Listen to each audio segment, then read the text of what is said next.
wat as liggaam van ons Here vir mekaar sal versorg en ook hoop vir ons naaste sal wees. Gee dat ons woorde en dade die Vader sal eer, gelei deur die kragtige werking van die Heilige Gees. Maak my hande u versorging, elke woord van my mond 'n gesand van die Heilige God, want ek leef nie meer myself nie, maar my lewe is Christus en Christus is al wat ek is. Nie deur krag of geweld, maar deur die krag van die Gees.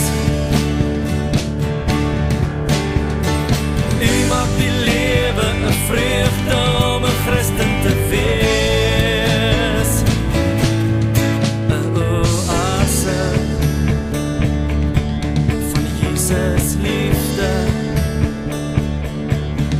'n gemeente wat lief is vir Jesus en lief vir mekaar, wat as liggaam van ons Here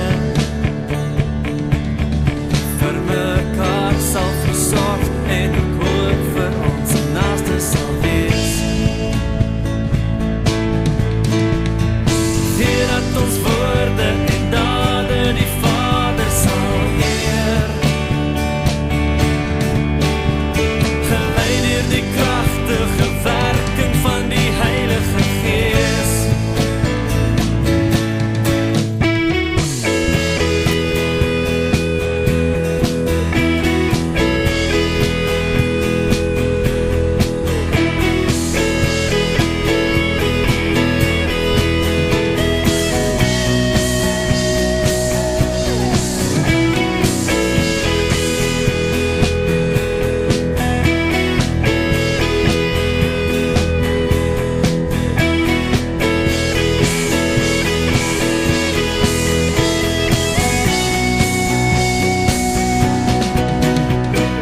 Nie deur krag of geweld, maar deur die krag van die Gees. U maak die lewe 'n vreugde om 'n Christen te wees. 'n oase van Jesus liefde, 'n oase van Jesus liefde.